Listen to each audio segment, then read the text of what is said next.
Hurry up, you're gonna be late for work. Come on. Okay guys, this is a 3-in-1 house. On one hand, it's a store to buy groceries from. On another hand, it is also a house. And this is where the children sleep. And then also it is a graveyard. There are people buried in here. And all of this is in one room. Today we're going to be checking out one of the most unusual slums in the world. What drove the Filipinos to settle in cemeteries? This is truly incredible, guys. I have never seen anything like this in my life. Meanwhile, the rich districts of the capital are guarded like a fortress. Just look at the amount of guards they have here per square meter. Here is a guard, and there is a guard booth. And there, literally 20 meters away, they have another guard booth. There are guards with weapons who are stationed literally 30 meters from each other. There are secrets of Filipino politics that even the locals could never guess.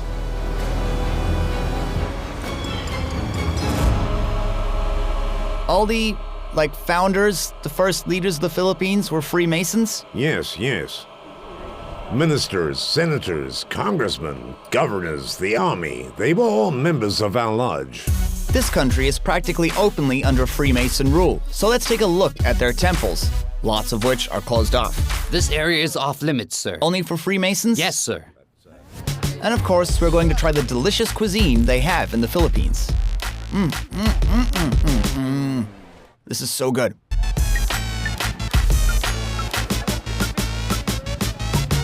Guys, we're in the Philippines, the country of 1,000 islands, and we're going to explore the country's secrets. Historical, cultural, political, and, of course, culinary. I truly hope that you've prepared your bellies and your nerves, because today you're going to see the Philippines in a way that you have definitely never seen it before. So let's go!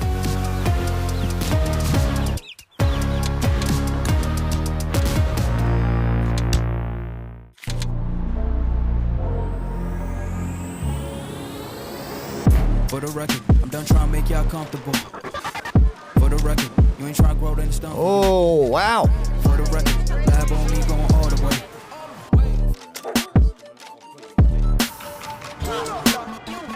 This is also a cemetery in a barangay, which is a district in the city, a community. Barangay translates to community. But you said it's a cemetery. Hold on. But it's classified as a neighborhood.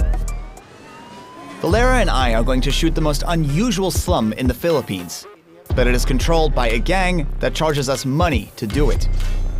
Look, the guy at the entrance fixes the gun that's stuck in his belt because it's constantly falling out of his jeans. In the Philippines, lots of people have weapons, but the dangerous thing is that these weapons get used often. I spoke about this in the last episode. After taking a small fee, the guy with the gun says that he'll accompany us so that nothing happens. I saw that you have a gun. Is it dangerous here? Yes, it's dangerous. Is it that dangerous here? Yes. So you walk around with a gun? Yes. We get all kinds of situations happening here. Uh-huh. Can you show me?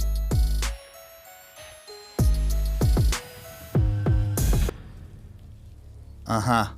This is a Magnum 357.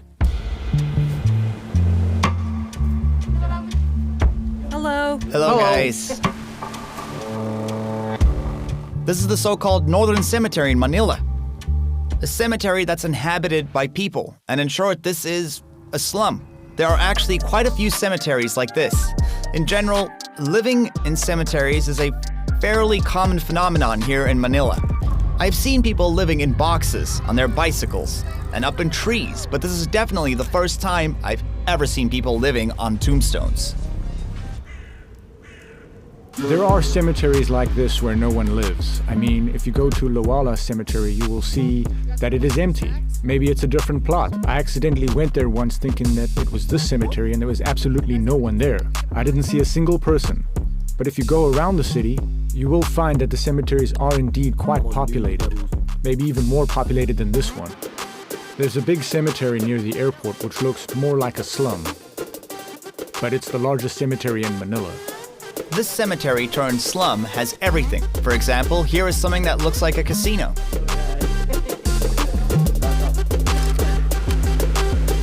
The guys are playing card games for money against niches in the wall meant for urns. And these niches are something like a hotel. If you stick around and play long enough, then you can stay here for the night. There are niches that they put urns in. It's a sort of columbarium, and they sleep in the niches like that, like a hotel. Over there is a ladder, a step ladder that they used to climb all the way up to the top. And once they have climbed up, they find one to sleep in. So they're capsules. Yeah, a capsule hotel.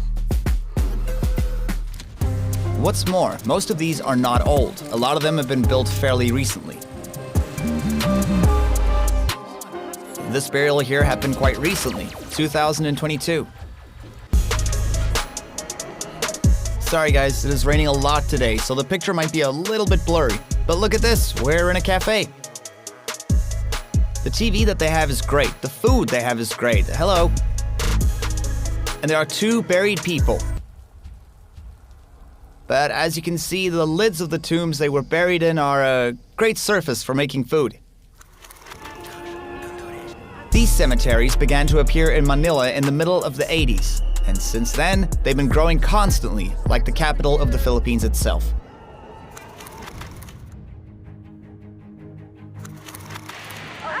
What's going on? Every strong typhoon that devastates coastal Philippine villages and towns drives tens of thousands of immigrants into the capital, and the last of these mass migrations was in 2014. Do you live here? Yes. How many years? Almost 23 years. 23 years, so that's your whole life? Yes. Yeah? And your family, they live here too, right? Yes. Yeah? And how many people are in your family? 1, 2, 3, 4? This is your whole family? 6. 6, uh-huh. Okay guys, this is the bedroom, and I know that it's a little dark, but I really hope that you can see it. There's the tomb here, and here is the set of drawers. And up here are more of their things. And here they have space for a lot of urns. You see them over here. Bam, bam, she wanna flick for the gram. Thoughts up, baby, stopping who I am, so she wanna do it all on care, like. This is truly incredible, guys. I have definitely never seen anything like this in my life. This is so new to me. Here is some food on top of a tomb. And here's a fan. This used to be an internet cafe, right? There is nothing here. Are you American? Can I No, ask, I'm not what's American. your name? My name is Stas. Stas? Yeah. How old are you? 39. 39. Yeah, 39. And what is your name? Leon. Leon. And how old are you? 11. 11. You speak English very well. 1. 1. I understand. You're 11. Yeah. Goodbye, girls. Goodbye. Goodbye, American. People are very friendly. I'm not American. You are American. Or Russian. She I'm said Russian. So. Guys, look at this. This is actually a Wi-Fi vending machine. And I guess this is here in case someone rises from the dead and wants to access the internet. They can just throw a coin into this slot and get Wi-Fi. But all jokes aside, the locals around here use that machine to get access to the internet. Hello? How many people live here? I don't know. No? You don't know how many people? You don't know? No one knows. No one knows.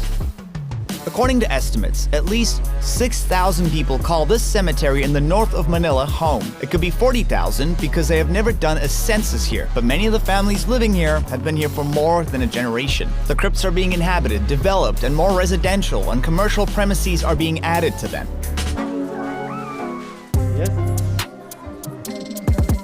It's very dark in here, guys. But there are 2 tombs. There's also a cross, which you probably can't see. There's also a bedroom down here. And here they have supplies for a cafe. A refrigerator for food. This is the most unusual room. In general, these are the most unusual slums that I have ever been to. Oh, wow. Many of the crypts around here have functional sewage. There are also showers if you take a closer look. So everything carries on as normal, it's pretty right? normal as can be. Over here is a shower. We can see it in this corner. There is a toilet and a shower. It's all pretty normal. Oh, yeah, it's a bathroom. The toilet, the shower, and on the right, some recently buried bodies. A married couple. Look at this, guys. It looks like some kind of ordinary or even a beautiful street. Whatever you think, it's a normal street, right?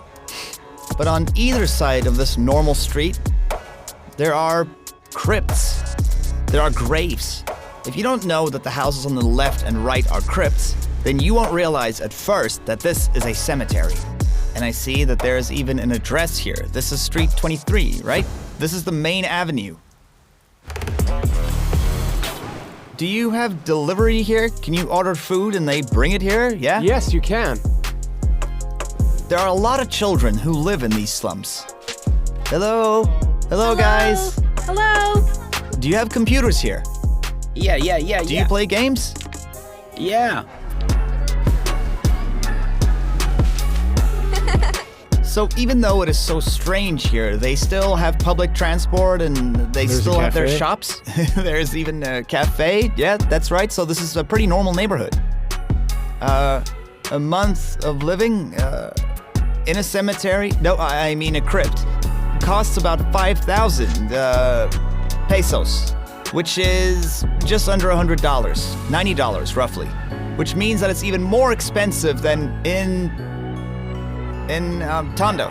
It turns out that living in these slums is prestigious, as strange as it might sound, and from many areas of Manila, of course we are talking about other slums, but they would be more than happy to move to the cemetery, but they don't have enough money. There is even a parking lot here for residents who have cars. Yeah, I saw one parked over there. It was a Jeep, I think. And there are normal cars everywhere. Yeah, there are even a couple down there. This car here looks like a pretty normal car, right? I mean, it's not a cheap car and it's in pretty normal condition. Well, there's a bit of damage, but it's fine. The owner of this car lives, as I'm sure you figured out, in this crypt over here. But the question's why he lives in a crypt, and not in a house. Because it's normal to live in a crypt around here. At least the neighbors are quiet. Yeah, you're right. There's no chance of them playing loud music in the middle of the night. See, there's even a water filter here so people can have clean water, right? Is this a filter? That's what it is. That's cool. Really, I think that everything here has been arranged in a way that's quite cool. Now let me go inside and show you around. Look at this. Here, this is a washing machine over here. Hello, ma'am, may I come in? No? Okay. But everything looks pretty clean in here, and this is a solid power supply. And over here we have a tomb. Thank you, ma'am. Look at this. Here we have a 2-level crypt, and this is a staircase that goes to the 2nd floor. And upstairs, I think, is a bedroom. Look, you can see the curtains. And over here are some really big crypts. And this house, it's a mansion, right? I don't think that we can really call this a house anymore. It is a mansion.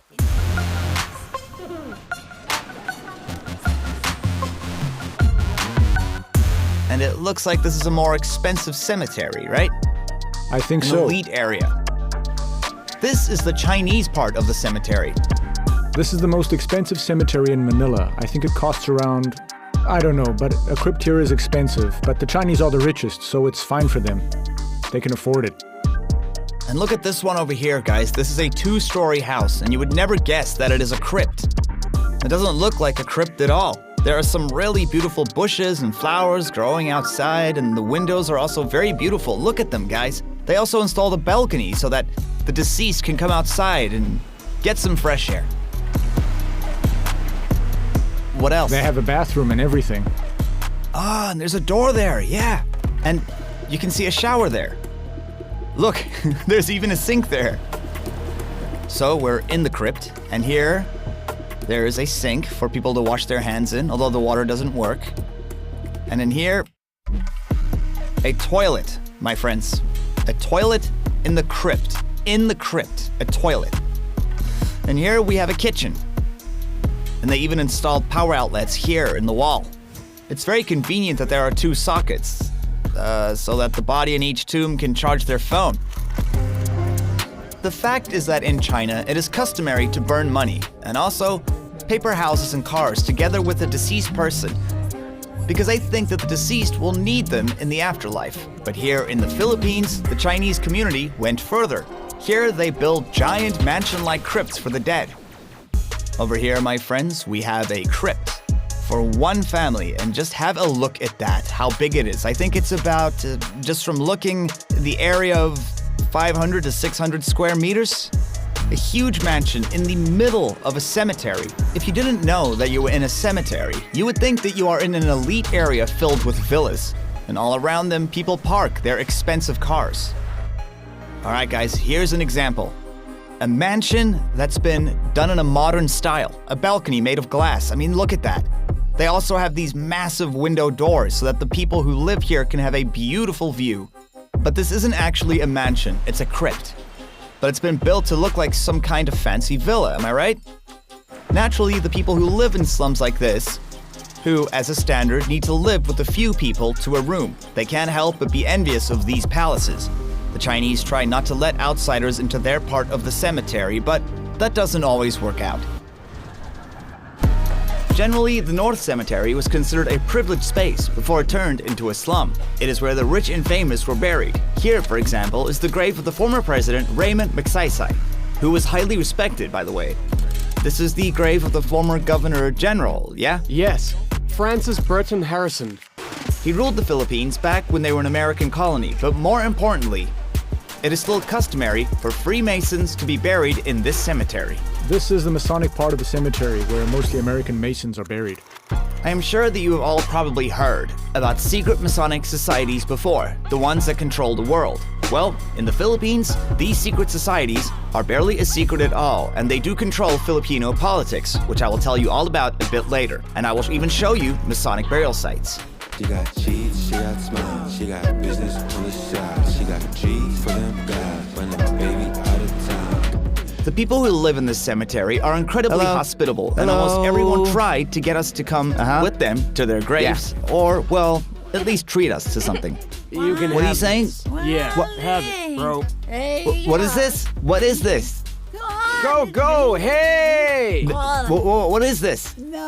Drink, brother, drink, brother. Do you think this is safe to drink? Maybe it's brandy. Okay, here we go. In the cemetery, or rather in the slums, that, let me say that in a cemetery and a slum, I'm going to drink brandy. This is local brandy. Good? That's it. Are you sure? Oh, yeah. No, wait. Hang on. Now, to be honest, I am even less sure than I was. Check.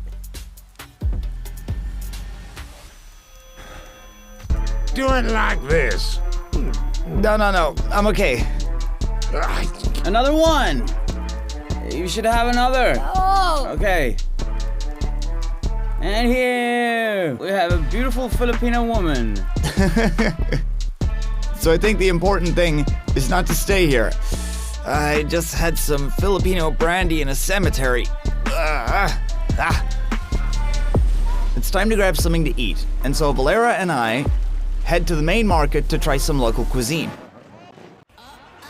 I bet when I land, they gon' tell me it's lucky. Can't see that I'm winning, it's harder to watch. I'm setting the stage, you should give me my props. You ain't got no soul, you lacking the spirit. You talk out your neck, I'ma show you I'm big. Alright guys, so we have come to the Philippine night market because we want to sample the most incredible local dishes.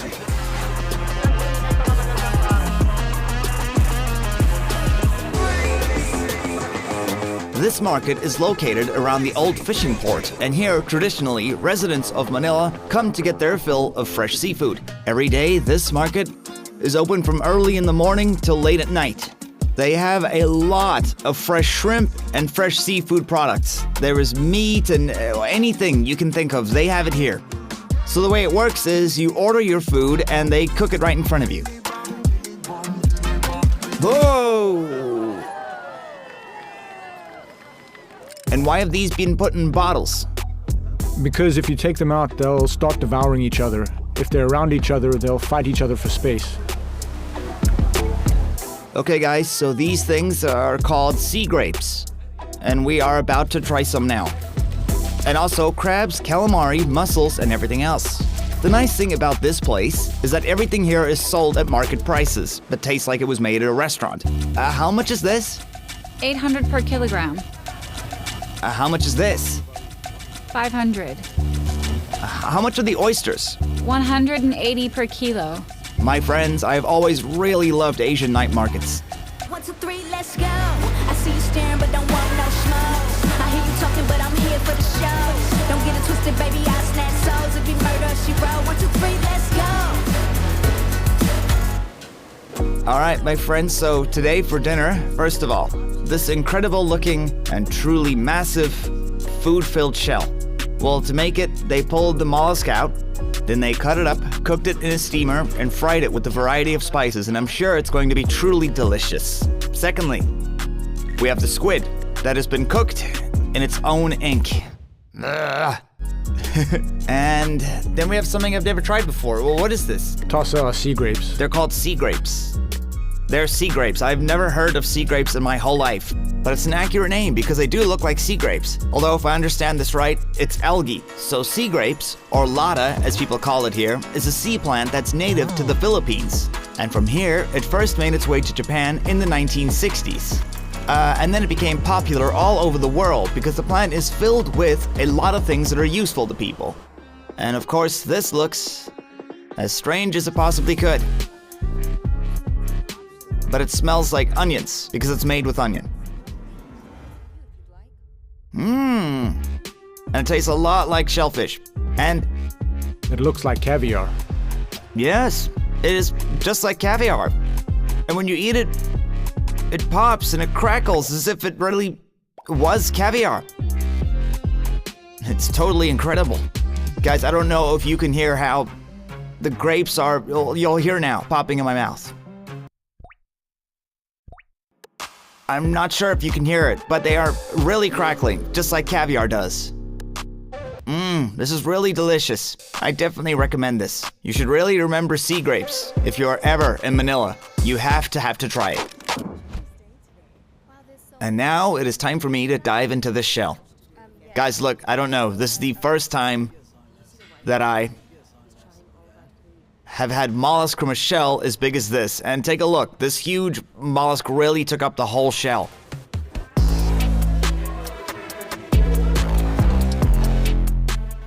So, this mollusk is very tough for some reason. I don't know, it looks really cool, but the taste is, it's like, I don't know. Plastic. Huh? It's like plastic. Yeah, plastic, that's right. It feels like plastic. You hit the nail on the head. It's very hard. This is very difficult to chew. But I have to say, I think it is very cool that they fried it in spices, because now, at least this plastic also has the flavors of those spices. Damn. It's really just like chewing plastic with spices. I don't know, what do you think? It is plastic. It is very hard. It is very hard, yeah. It looks pretty cool, but it doesn't taste good at all. This is a case of not everything that glitters being gold.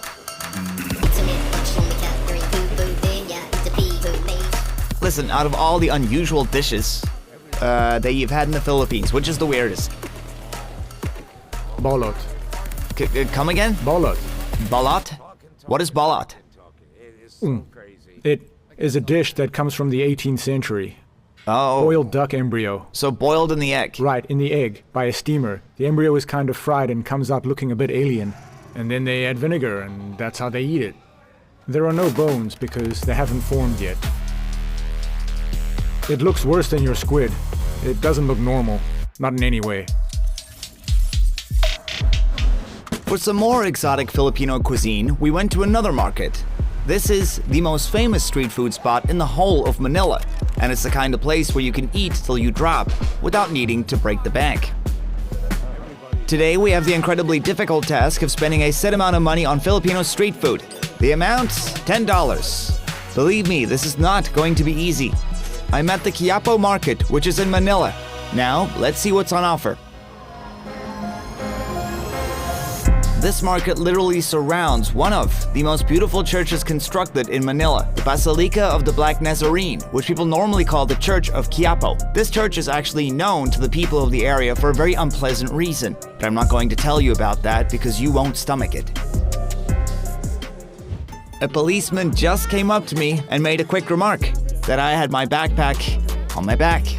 And he said that in Quiapo, this is the only way to wear your backpack. Police patrols are a constant in this market. I understand that there are a lot of pickpockets around here, but I think that eating like this won't be comfortable. So I decided to put my backpack the way it was, and nothing went missing. So I already feel the first dish, although I didn't want to start with it, but it's something that you cannot leave the Philippines without trying. It's something of a cult dish. It is simply fried calamari, but before it is fried, it is dried. In the Philippines, this dish is called pusit, and it's sold wherever street food is sold. And that is the reason why, wherever they sell it, there's a peculiar smell in the air. And as it happens, a lot of houses also smell like it. And that is because pusit with rice is a customary breakfast dish. And it seems like the locals do like the smell quite a bit. It's good. So let's try two, so we can get a good taste. Pusit generally is fried over coals and then eaten with this sauce over it. It's vinegar, onion, Philippine lime, and spices. The smell of this squid is out of this world. Just imagine taking some dried fish, Caspian roach, cooked over some coals. And then you take it and dip it into the sauce. Just a little bit. The onion is already in there. And then you eat it. Oh.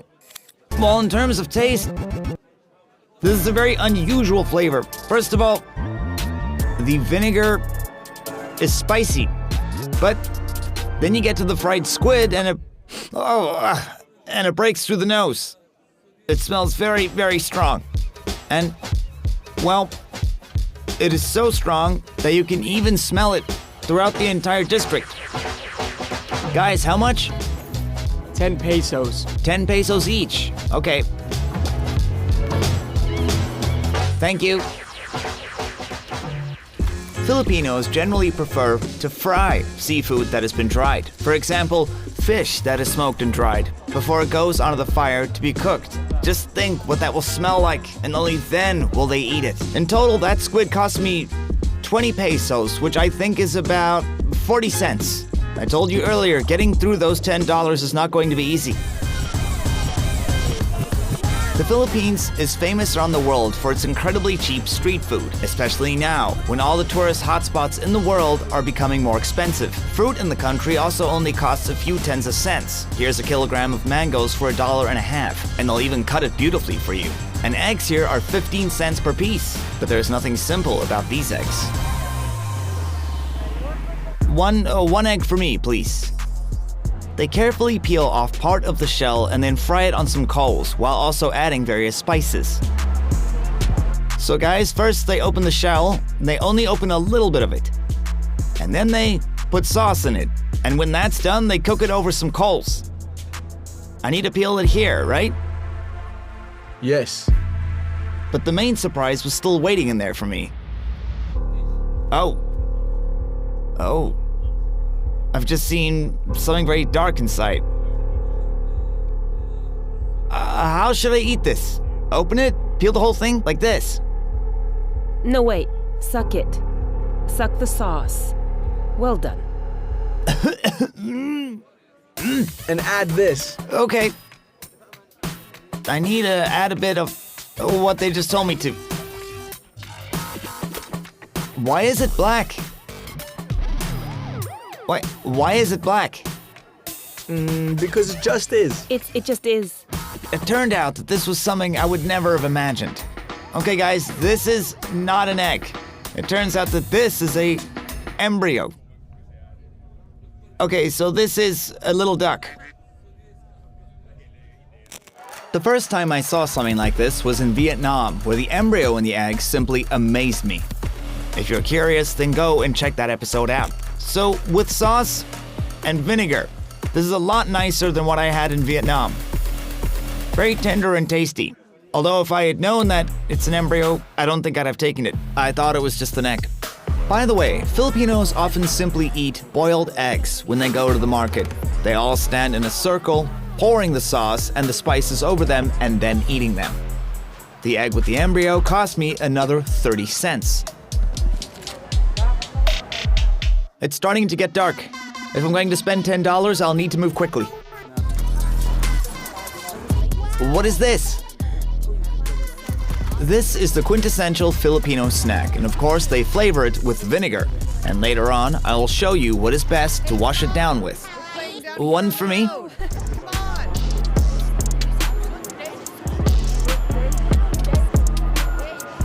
Can you hold this? Yeah. So, I have asked the seller to hold the camera for me. Oh, I dropped some valuable skin, but anyway. You know what, guys? This is very tasty. This is the most expensive thing I've bought so far. 50 pesos, or almost $1. Apparently the guy included tax for his camera work in the bill. Yeah, you can take it. Guys, this is what I really love. I'm not talking about the music in the background, that's awful. They just play it at the market. I'm actually talking about these. Can I have one? I think that these are livers, but I hope I'm not wrong. Should I use this sauce with it? I need this sauce, right? I'm dipping it. I'm sure you've noticed that all the sauces they have here are open to everyone, and I have no idea how many people have already dipped their kebabs in this one, but I'll take a chance.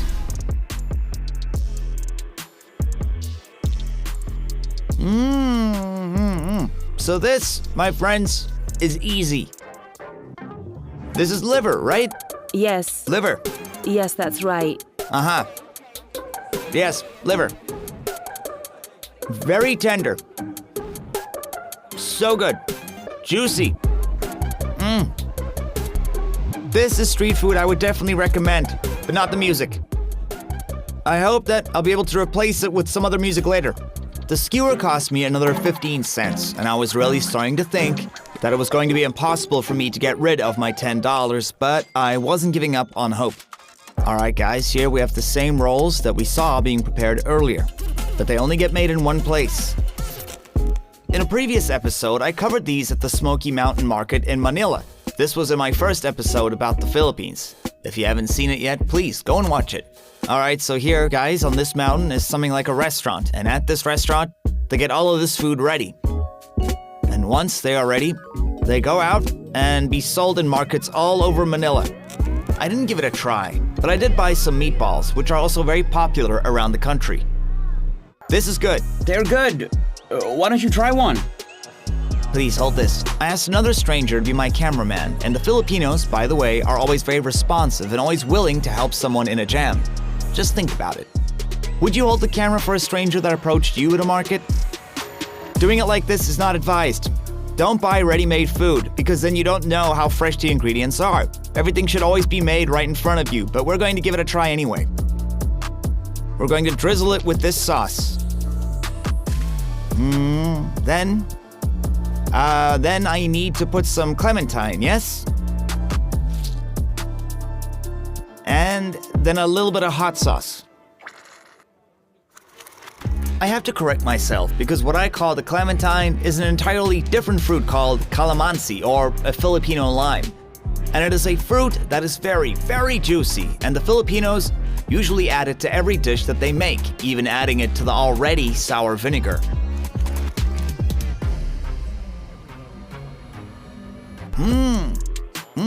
How does it taste, boss? This is very tasty, very tasty. Really, it's very, very tender. It's delicious. I don't want to think too much about what it could be made of though, but I guess there is a pretty good chance that it's made out of meat. The most important flavor is the flavor of the Filipino clementine, which is basically a very, very small lemon. For its size, there is a surprisingly amount of juice hidden inside. And this clementine is everywhere. They add it to everything. The dim sum cost me another $50. Change don't change like it used to. Who runs the roost round here? Yes, I didn't know that what I called a fruit, a clementine, is actually called calamansi, which is a Filipino lime. Don't start till the top, think it's resting, but when not, I spread the message. I just love, I get the S. This here, guys, is probably the most famous snack bar called Quiapo, and that's the reason I have come here. There is only one single dish on the menu, which they have been selling for many decades now, but it's the kind of dish that will blow your mind. It's a chicken noodle soup, which in the Philippines is called sotangon. Its red color is given by annatto seeds, also known in the Philippines as asuete. And there's a good chance you've already eaten dye made with this, because it is commonly used in the production of wieners and sausages to give them their red color and make them look like real meat. This soup is thought of as a poor man's dish. Instead of meat, there is an egg in it, but the establishment that I am at right now has become so popular throughout the city that there are always lines here, during the day and night. Just look at how many people are here waiting for the opportunity to sit down and try it. You have to pay for it right away while you are in the line, and the soup costs 60 pesos, which is about $1. Oh, done? Thank you. I think I got lucky. No, not me. If a seat comes free, you have to grab it quickly before somebody else takes it. The soup is cooked throughout the day. Water is constantly poured onto it, and noodles and spices are also thrown in by evening. The broth is incredibly pungent and aromatic. I was lucky to get my food quite quickly. Sometimes people can wait here for half an hour or longer. I'll try it. The broth has become very pungent. It's very, very, very pungent soup. I think that it's a pork broth with, some kind of spices added. I really can't figure out what the spices are. I want to try the noodles, because by now they would have absorbed all the spices.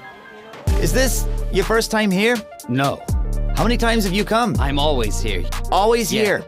Once a day or once a week? No, once a week. Once a week, okay. The most interesting thing is that they give you disposable forks and spoons. The table is normal and the stools are rickety. It's not the kind of place where you'll get a fine dining experience, but people still keep on flocking here just because of how good the soup is.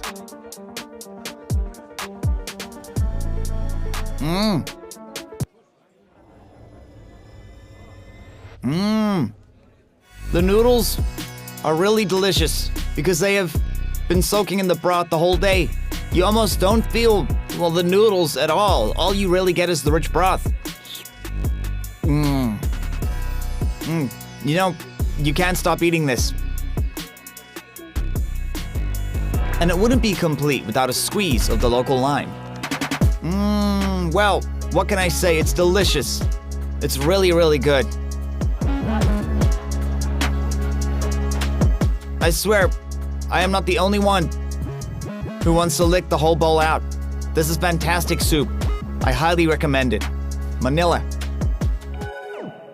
Fast lane when I pass in the street, bag of money in the passenger seat. Simcoe's been asking for me on the road from the west to the east. Whew. All right, guys, it is already dark. I ate like a king, but if I did my maths correctly, I didn't even spend $5. Now I need to find something expensive. I need to find something expensive to eat immediately. Something for at least $2. But there's simply nothing like that in this Philippine street market. I also bought some espasol, which is a purely Filipino rice cake. Yeah. So this cake tastes like rice mixed up with something nasty. And I also bought some of this old lady's pancakes. I was told that she's been selling them here every day for 30 years. Just imagine that every evening for 3 decades. She has mixed the dough for them, and then every single day, she comes to the market and tries to sell them. How could you not want to buy pancakes from such a sweet old lady, huh? Let's give them a try and see if they taste like a grandma's pancake.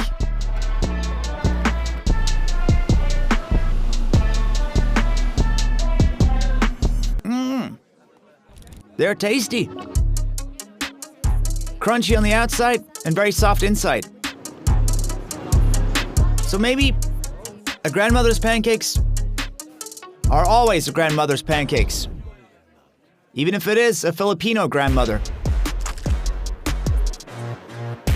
You know, I spent the entire day with my backpack on, and I was probably told 100 times that I should not do it. That is dangerous here. But they didn't steal anything from me. Well, at least they didn't yet. But that does not mean it should be done like this. Because it does not mean that there isn't any crime here. People probably steal, but they didn't steal from me for the whole night. On the contrary, I'm starting to think that I have been stealing food from the people selling it at the market all night long. I have been buying and eating things for the whole evening, and somehow I couldn't even spend $5. How can this be possible? Okay guys, I think the time has come for me to leave this place. So I didn't spend $10, I think I only spent $5. The sun has gone down and the market's going to close soon. And I've eaten more than I ever thought possible. A lot of it was delicious, but not everything. What are your thoughts on Philippine street food? Her name ain't Mega, but yeah, she a stallion. The way that we dressin' ran out of Italian. New chain bustin', peep the medallion. Pour your own troubles out by the gallon. Her name ain't Lotta, but she from the south. Yeah. So guys, this is purely a Philippine story. Strap yourselves in, because they have grocery stores here, which are for foreigners. Well, they're also open to the Filipinos. But the reality is that it's mostly foreigners, and that is because if you want to come and shop in this store, you first need to go and buy a membership, a pass for the store, which can cost up to $100 a year. There are lots of chains like this in the Philippines, and their shelves are mostly stocked with international products. Explain to me what people are actually paying for. What are people spending money on this subscription for? Thank you. I don't really know. Well, the system just exists. But you signed up for it, didn't you? I just bought it because they told me to. Otherwise, I wouldn't have come here. But do they have products that you can't find anywhere else? There are products that they import, and there are products that you can buy in bulk. Like, for example, if you look up there, you can't get that in bulk anywhere else. Or like the alcohol, you can't get that in bulk anywhere else. And they also import a lot of that. And so, if I understand correctly, this card must actually be bought so that it isn't like, for example, a cash and carry where you just have to sign up for the card and they give it to you for free, right? You actually pay money for it. You buy it and you pay a set fee every year, and then you come into the store whenever you want and use their services. All right, let's see what prices are like here. How much do things cost in the Philippines? Over here we have a pack of 4 sausages. So 412 pesos comes to somewhere around $8. And here we have some pork chops for 340 pesos, which comes to about $6 or $7. Fish, I must say, is not cheap. This is going for $10. This one here is $12, and this as high as $14. But at the same time, prawns are less than $10 a kilo. Let's see the carrots. They sell carrots for 252 pesos a kilo, $5 a kilo. Look here guys, durian goes for a lot less than onions. Now we're really talking pennies. 160 pesos, $3, give or take, per kilo. So, about 6 months ago, there was a little red onion crisis in the country. And they were going for about $20 a kilogram. $20 for a kilo of onions? Yeah. And the funny thing is that stewardesses who fly in international flights, often when they went to other countries, they brought, by smuggling them, onions into the country in their suitcases. There was a joke going around that at weddings, the newlyweds would be given onions. And it's like, all right guys, the most valuable gift you can get is a kilo of onions. Yes. But this is not a joke. Here are pictures from a wedding where that actually happened. The bride is genuinely posing with red onions like their jewelry. And this is the arrest of a stewardess in the Philippines who tried to smuggle red onions in. What wouldn't you do to get your hands on your favorite food? Look at me go, look at me flex, it's not a plane, more like a jet. I write the song, we ain't impressed, then cheer me. You do what you want when you hot. So where are we? We're going to Rizal Park, Rizal. Dr. Jose Rizal is the main national hero here. Dr. Jose Rizal is considered the main national hero of the Philippines for the work he did in gaining independence from the Spanish. Rizal was the chairman of the Philippine League at one point. They fought against the Spanish colonialists. They fought for the country's independence. And this is the park that the Spanish shot him in. This is the spot Dr. Rizal was shot, where he was executed. People often bring children here, and there is an amphitheater where they give lectures on the subject. He was shot here in 1896, and that was the moment the revolution began. It ended in 1898 with the arrival of the Americans. In the end, America bought the Philippines, Cuba, Puerto Rico, and Guam for $20 million from the Spanish.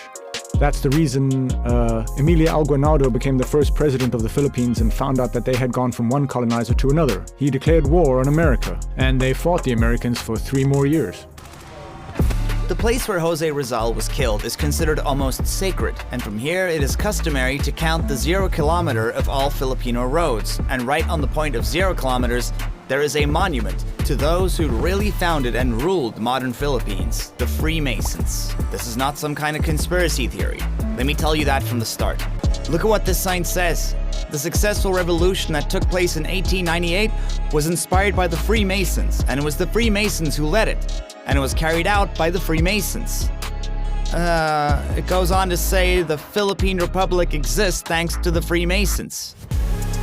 This is a plaque to the Philippine Freemason lodges, of which there are quite a few. All of the local elite are Freemasons, and they started the revolution in 1898. And they are still in power today. The whole government, the local elites, are all Freemasons. No, surely this is some kind of conspiracy theory. It is not a conspiracy theory at all. It is a fact. They don't hide it. It's a big source of honor for them. If you look at some of the cars, you'll see the logo on them. The different Freemason lodges are all distributed by district, and they have their own departments, and they... I'll be damned, but around the world, the title Masons, people might not know who the Freemasons are, but everybody thinks of them as some kind of conspiracy thing. They're people who drink blood, and they get that blood from newborn babies, for sure. Here, the people think Freemasons are honorable, and it is a massive honor to be one of them. Yeah. And they don't hide it here, so if you are a Freemason, you can walk around bearing the symbol. The main hero of the Philippines, Jose Rizal, was a Freemason. The first president of the independent Philippines, Emilio Aguinaldo, was effectively overthrown by the Americans. And then the new president was a Freemason, Manuel Quezon. Even the Japanese, having captured the Philippines in the Second World War, kept the tradition, and under them, the head of the islands was the Mason, Jose Laurel.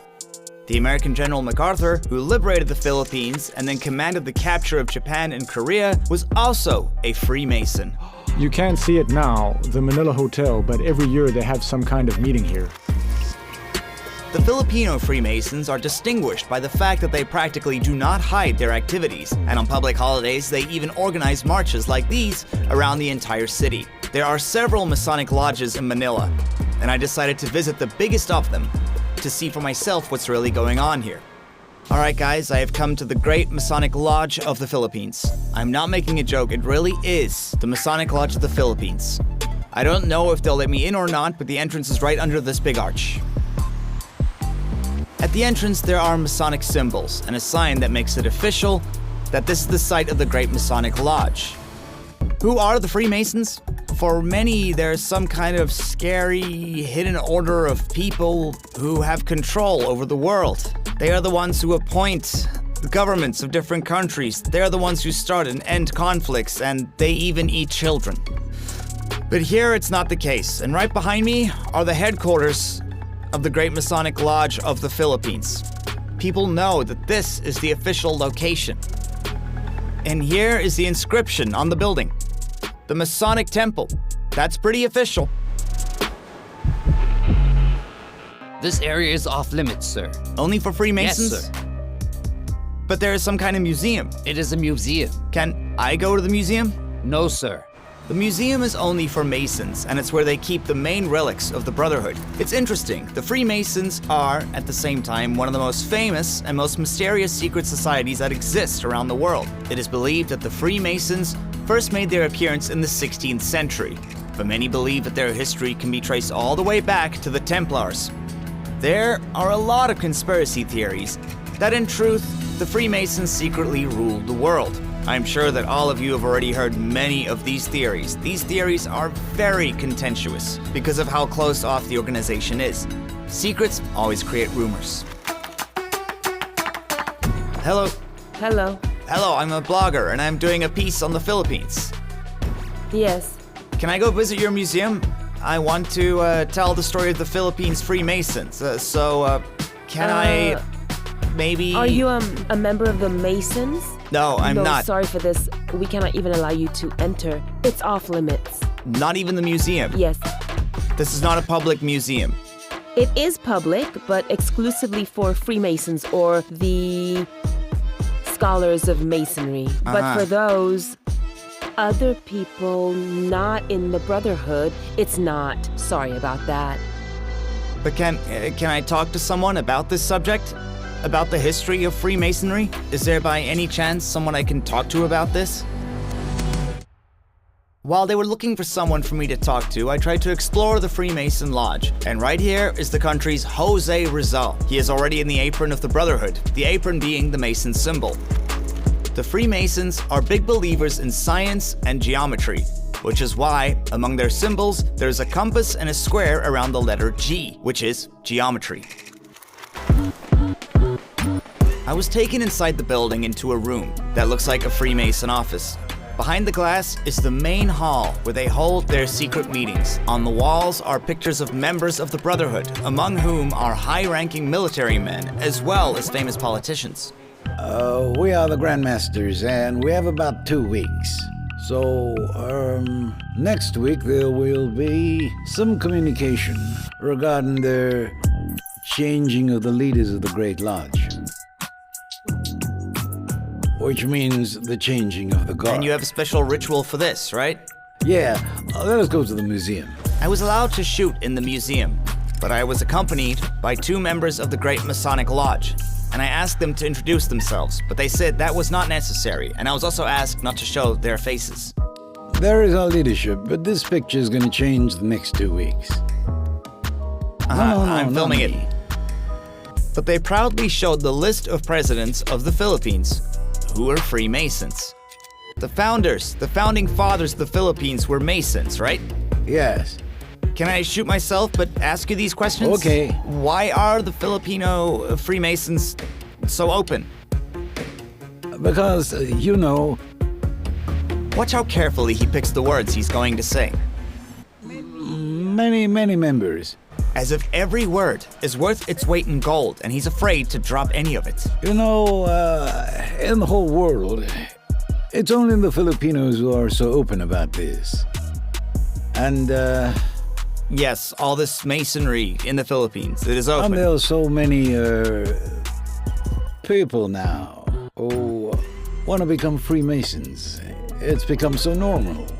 In fact, we have to increase the fee for entry. We constantly increase it. A lot. Because too many people want to become Freemasons, and so you need more money to keep most people out, right? And that's one of the reasons why it's so open here. It's because Filipino Freemasonry flourished during the era of American rule. And in the United States, Freemasonry is very open too. Did you know that George Washington was a Freemason? And the Capitol building was built by Freemasons. Yes. It's pretty much the same year. Although we started off with lots of European Masonic lodges, it's the American lodges that really dominate the country.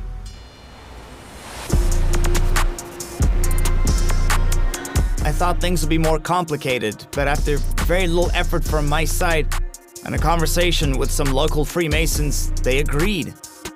I know that many of you will think that it was because I am an Atanson, but please, believe me guys, I did not know them until today.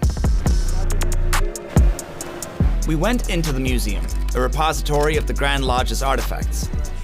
So, can you explain something? This is the outfit a Freemason would wear for ceremonies?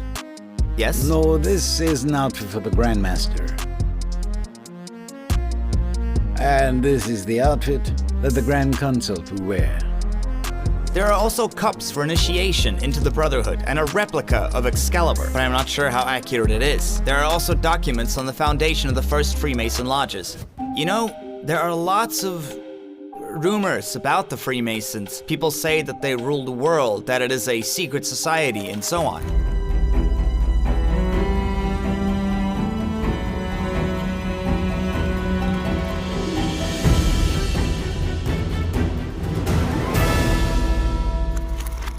And I think the Philippines is the only place where you can meet someone walking around wearing the Freemason symbol openly on their t-shirt, like you are.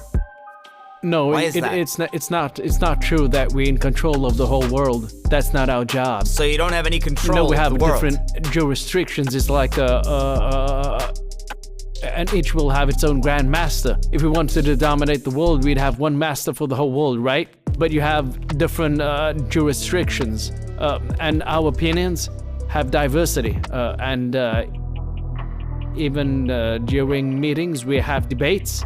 But we know how to smooth over our differences and make sure that we find common ground. I think this is the secret of the Masonic Brotherhood. I can't stop myself from asking you if you have dark secrets. Dark secrets? Well, except for the fact that we like to get drunk sometimes, which happens, we don't have any dark secrets, and at least nothing illegal or anything like that. This is Bill Clinton, and this is your Grand Master across from him. Yes, this is our master. This is your Grand Master. He was the Great Master of Demolay because Clinton was Demolay. He was a member of the International Order of Demolay. It's one of our organizations. Demolay, oh, what is Demolay? Demolay part of the Masons? part of the Masonic family.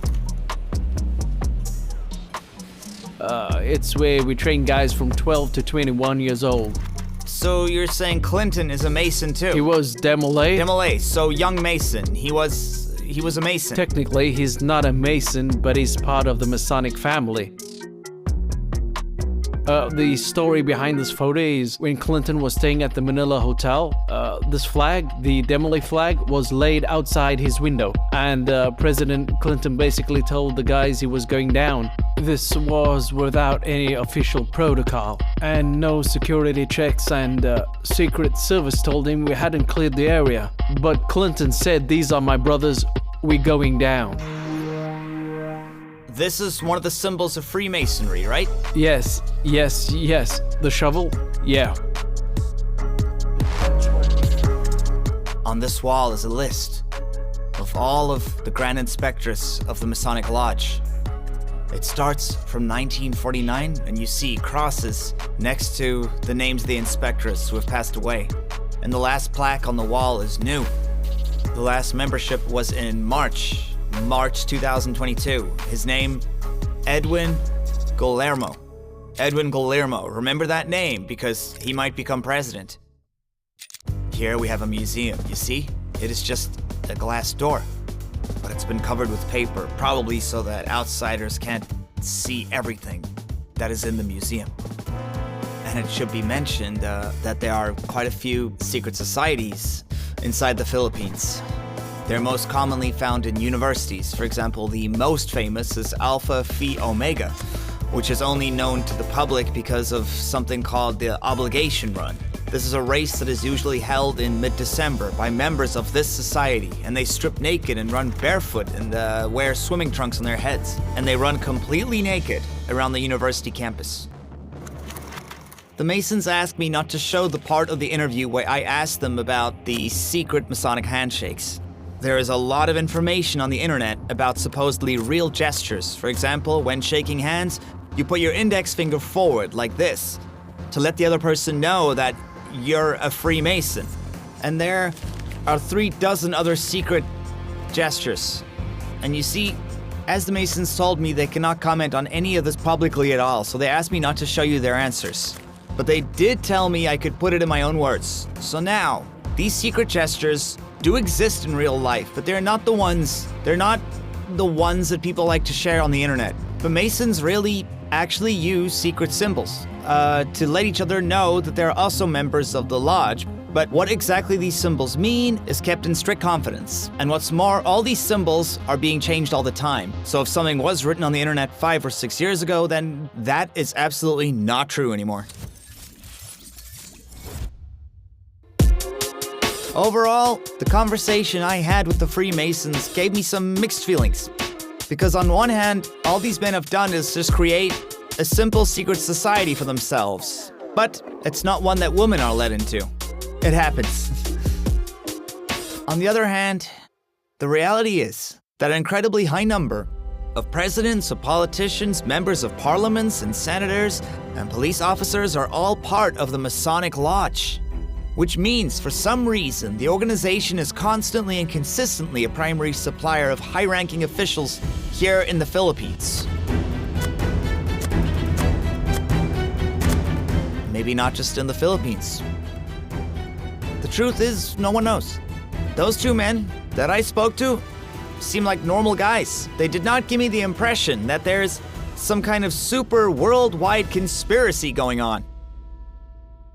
What do you think about this?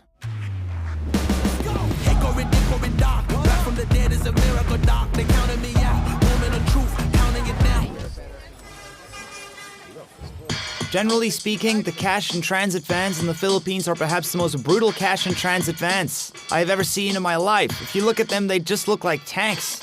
By the way, there's a very interesting film about the work that Filipino cash transporters do called Metro Manila, where the main characters have to work with each other in the same unit. In general, security in Manila is taken very, very seriously. There are lots of shops, officers, and banks that all have guards with shotguns standing outside their doors. And parts of the city where the rich live are closed off to the poor by people called special marshals. It is impossible to drive through this area at night. At 7 o'clock in the evening it closes. And that's it. Oh, sorry. At 9 o'clock it closes. And if you don't live here, you are not allowed to drive through. Ah, so then it is a kind of reservation, right? Yeah. Like here, they block off the crossing. They stand here with guns and don't let anyone through. This whole area is closed off at night. Oh, wait, this is just a road, so you're saying that no one can drive on it, right? No, you can't. Just look at the amount of guards they have here per square meter. Here is a guard, and there is a guard booth. And there, literally 20 meters away, they have another guard booth, which takes the count to 4 or 5. And down there, we have our 6th guard. And this is the reality. There are guards with weapons who are stationed literally 30 meters from each other. Everything is blocked by barriers so that even a sweet little mouse wouldn't be able to sneak through. And everyone is armed here. What are you carrying there, sir? I have never seen a traumatic gas weapon anywhere around here. Not in shops or anything. Well, it's like the babble of a child. It doesn't inspire anyone here, right? Yes, the only thing that you can get here are those electric tasers, and that's about it. Yeah, that's For it. electric shocks, right? The amazing thing is that electroshockers are sold right on the street. For self-defense. Wow. And now we are in Makati. We are in the district of Makati, and you can't settle here. In other cities, you can put a box under any old thing and live there. But here they won't allow it. Security is everywhere, and they allow the poor to come into the area and beg, but they are not allowed to set up a home here for themselves anywhere. They are not allowed to sleep here. Manila is quite rigidly divided into quarters for the poor and for the rich. The way they are divided up correlates almost perfectly with this map. The areas in red are areas that are often hit by very heavy flooding every year. And flooding in the capital is something that happens very, very often. There is always a flood, once a year. Maybe even twice a year. The worst flood was in 2014. I never seen anything as bad as that. It was truly a disaster. It was truly horrific to see. The head of the Emergency Situation Agency reported that a 2-year-old girl drowned in the flood. It was right here, where we are, that the water hit the 3-meter mark. Then, Did you say that the water was 3 meters high? Incredibly strong winds demolish everything in their way. It rained for 2 weeks non-stop, and slowly the water rose, and everything was submerged. This here is the lowest point in the Metro Manila, and of Manila itself, and that's why the property prices here are so low and why it is such a poor place. Please. Hey. Because they call it a flooding area, it's not a good place. It gets hit every year. It looks like we got a passenger, a kid.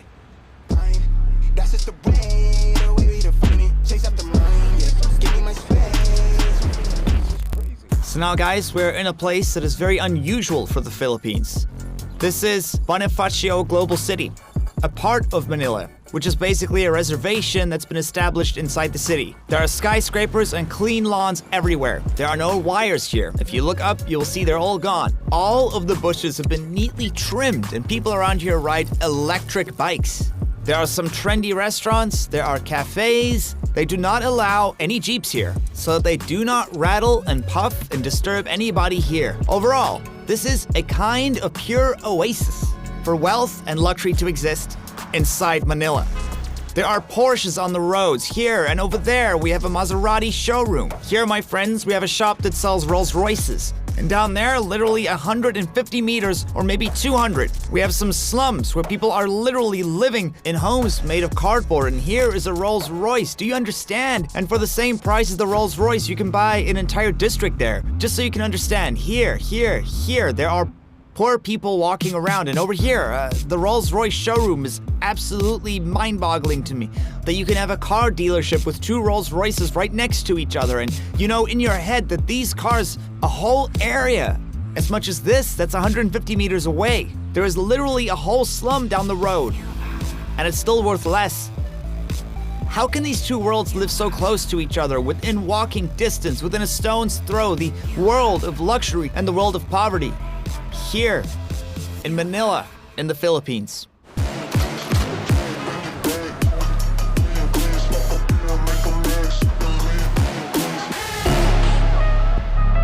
Poverty and wealth in Manila are divided by altitude. Do you understand? You see, to rise to a certain level means that you have to rise on a physical level to a higher part of town. The higher the area is above sea level, the more expensive it is. And that means the closer it is to sea level, the more likely it is to be completely flooded, and so the price of housing there is a lot lower. So the poorest areas can be flooded by 3 meters of water. The poor Filipinos come to Manila so that they can find work, among other things. And they're not only looking for work in their own country. Okay, so guys, this here is a recruitment agency. And these can be found all over Manila. And here they promise they can find you a job, not just here in Manila and the Philippines, but also overseas.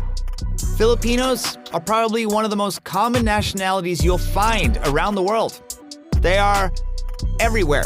You will find Filipino gas workers all over the world, in America, in Europe, all over Asia, naturally, and you'll find them doing all sorts of different jobs.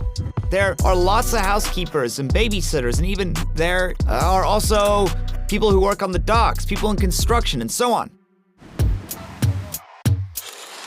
According to surveys, about 7% of Filipinos are looking for work overseas, and ones that have found jobs overseas send their families more than $36 billion annually, which is almost a mind-boggling 10% of the whole country's GDP.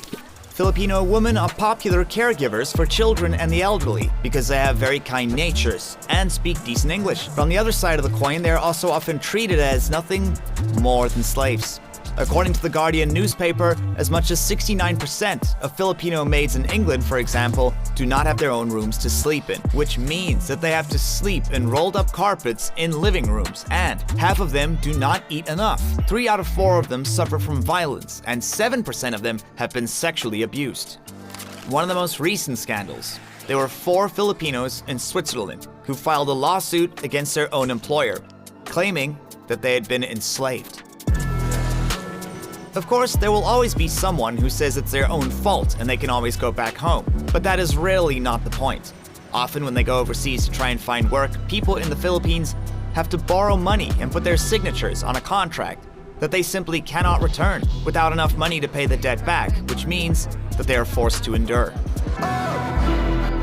All the way up. Nothing can stop me up all the way up. Guys, right here is the brain. And I don't know what they do to the brain to turn it into porridge like this, although there are lots of people out there whose brains really resemble this. We're at the night market in the city of Cebu. A local resident, Melissa, brought me here because she really wants to introduce me to something incredible.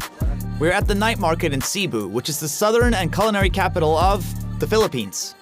And we came here to, well, eat the brain in all its different forms. Normally we call this toast au bois. Uh-huh. And this is... What does it mean, toslubua? Yeah, later on you will see, like, once the pork brain is cooked, it bubbles up, and so toslo means bubble, and bua dip, so you dip a bit of rice into the bubbles, and that is toslo bua. Yes, that's it. Okay, so let's see how it comes Feeling out. brave? Yes. At the same time, we ordered a completely different type of brain, one that has brain in it. They cook it with the blowtorch, and you can also have rice with it, which makes it a bone tasloboa. In general, Philippine street food tends to be incredibly diverse. It seems to have taken influence from all over Asia. There are Japanese rolls and shish kebab that can be made with anything. And the main Philippine delicacy is pork cooked over a spit. We've tasted a little bit of everything, but the thing that worried me the most was the brain, which my new friend Melissa had started to cook. Do I just throw it in there? Be careful. The brain started boiling immediately. For the first time, I am seeing how they fry scrambled brain.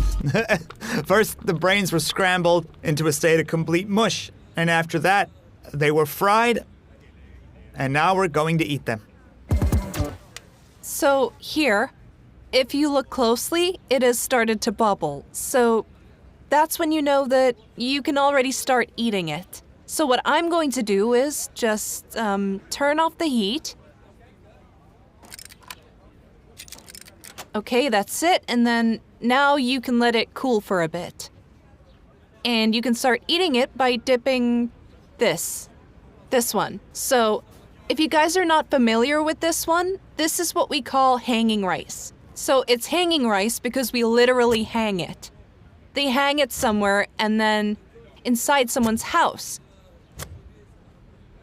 So it's very easy because it's wrapped in coconut leaves. And then you take out the rice and then you dip it in this, like this. All right, my friends, I have some rice.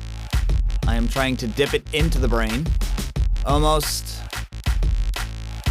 Just look at that. Oh my. The entire brain is just turned into sauce. You can't call this brain anymore. It's basically just a dressing for the rice.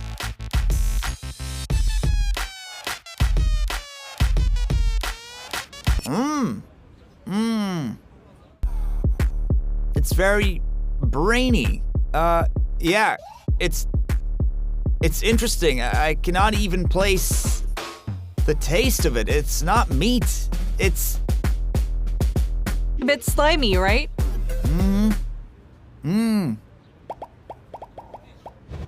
Okay, guys, the flavor is truly incredible. What we have here is a brain broth that's somehow really tender.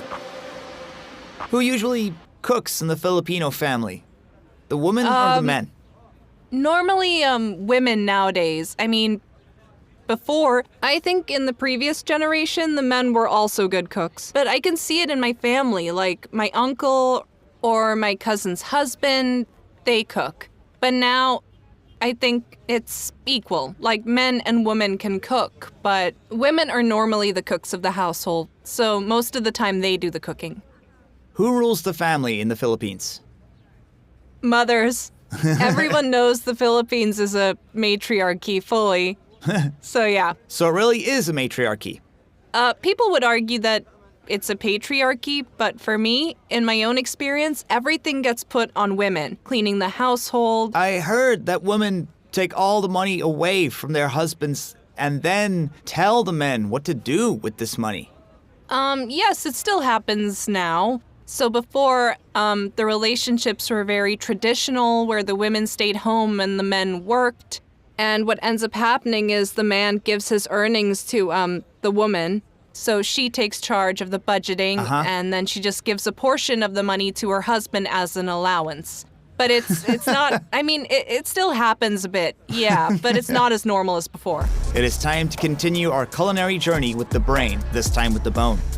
So how do you eat that? Yeah, so this one is a marrow. Bone marrow, so it's actually a very healthy dish. And basically you just let it chill, so it kind of hardens. So basically you just scoop it like this. You can just Take a bite. Okay, do you know what borscht is? Borscht is the most popular food in Russia and the Ukraine. And borscht is made with these bones. And there's usually like a fight over who gets the bone with the marrow, yeah. We call it brain. So it's like a brain inside the bone. Yeah. It has a very weird texture. For the first time, guys, I have actually eaten an actual brain bone. Well, I have before, but this is the first time I've had it in, this way. For me, this is an unexpected experience. It is salty on top. And of course, the brain is the same flavor. And it is covered with a hard crust. I have to say, this is very tasty. I think that I've fallen in love. So you take this marrow bone, and you take it out with a spoon so that it's ready for you to eat, and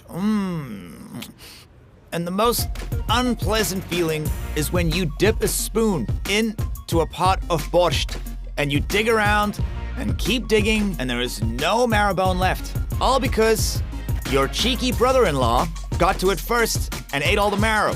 That feeling? Well, if that has happened to you, then you'll get it. And I have 2 brothers. Can you imagine? How many kids do you usually do families have in the Philippines? Is it still like many kids, or does the new generation not want so many kids? Yeah, so the new generation, it's not a lot. So for example, for my family, I have 3 brothers and that's it. So there are only 4 of us. But in my mom's, so for my mom, she had like 10 siblings. So in the old days. 10? Yes. And your mother was 11th, or was she 10th? She was like 7th or something. 7th? Yeah, so. But altogether it's 10 and not 11. Yeah. Oh, yeah. It's very common. Like, you would think that maybe it's not that common for a family to have like 10 members, but in their generation, it was like everyone had like 10, 9 family members. Wow. It's hard to feed such a good family, such a big family. Yes, it is, and that's why they learn to survive on like cooking vegetables and eating like simple meats. But even this simple food is something people here are willing to share with each other.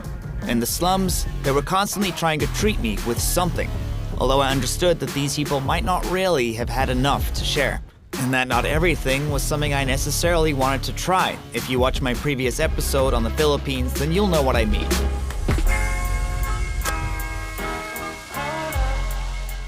At the night market, we tried not to waste anything, and I tried skewers of intestines.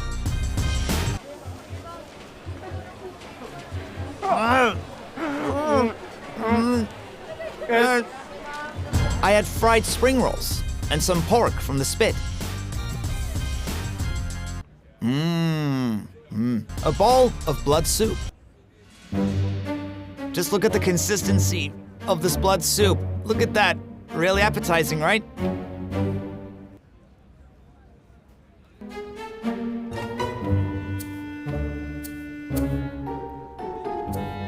Yep. I like it. You like it, okay. At least one of us. But it was when I was faced with the bloody kebabs that I really lost it.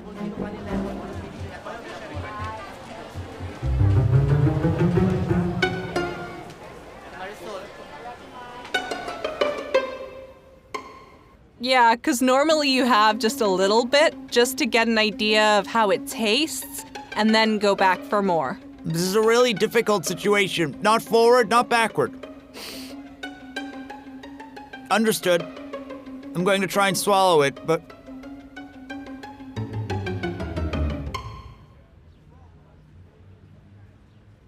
Well, that is really a specific flavor. It's very specific. Why don't you give it a try and tell me what you think? Nah,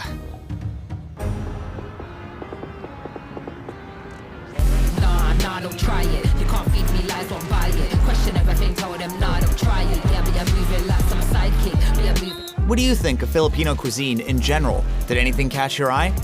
Of course, we couldn't fit everything into an episode. For example, the most beautiful root vegetable in the world, ube, comes from the Philippines.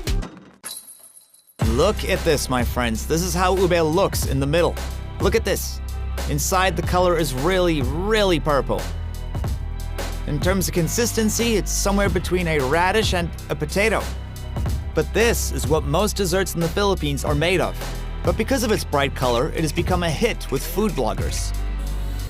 This is, of course, the perfect product for photography, which is why it is so popular on different social media platforms. Let's give it a try.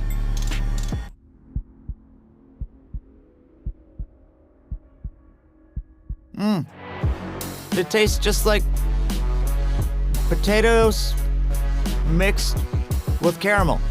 What other things do you like about the country? I'll be waiting for your recipes and comments, and remember to not forget about our cart and VK, the links in the description. But for now, it's time to move on.